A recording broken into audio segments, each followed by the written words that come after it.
A América Latina ela vive um período muito especial.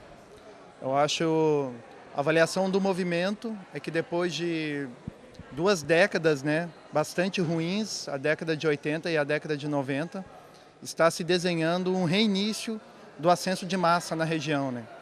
Isso é mais claro em alguns países, como na Venezuela e principalmente na Bolívia. Na Bolívia, onde as mudanças elas vêm sendo pressionadas por um amplo movimento de massas, uma coisa que não existe bem na Venezuela.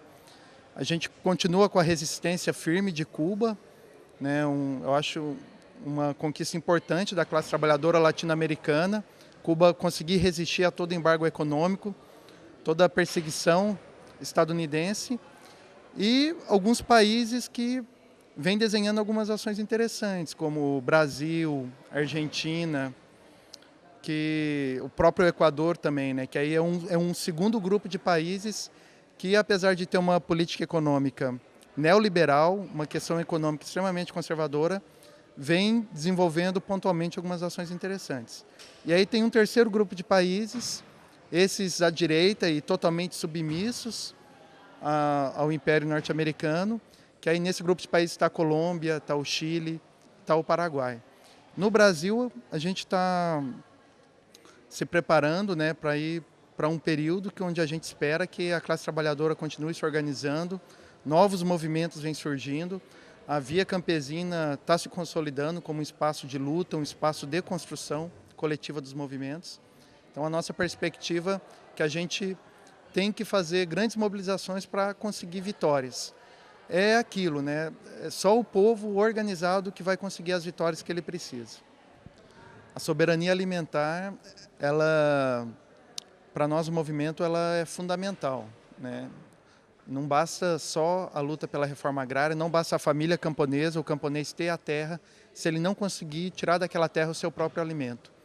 Então, a soberania alimentar é isso, já tem a palavra de soberania, da autonomia da família, da autonomia de poder produzir o seu próprio alimento. Mas também não é só produzir o seu próprio alimento, é produzir o seu próprio alimento sem o uso de veneno, sem o uso de agroquímico, com sua própria semente. Nós trabalhamos muito a questão da semente crioula, da semente própria do camponês, para ele não ter que comprar a semente das multinacionais, das transnacionais.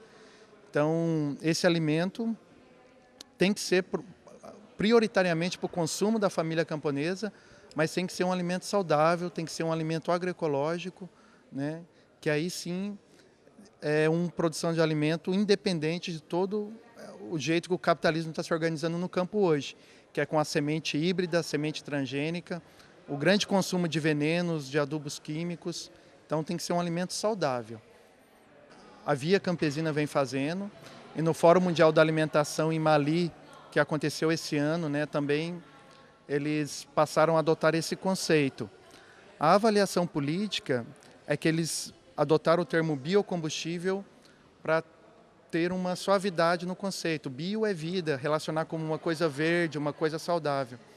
Mas, na verdade, o termo mais correto é agrocombustíveis, porque, na verdade, não tem nada de bio, não tem nada de vida, O agrocombustível é produzido com muito uso de adubos químicos, maquinário pesado.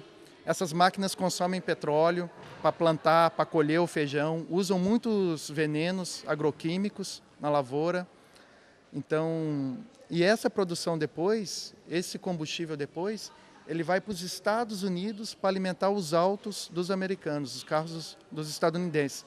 Então, não tem nada de bio, então a gente precisa analisar toda a cadeia, Na verdade, é uma estratégia para solucionar um problema, que na verdade está nos países do norte.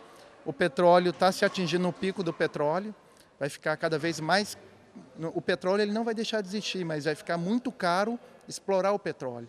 Então vai chegar um ponto que não compensa mais explorar o petróleo.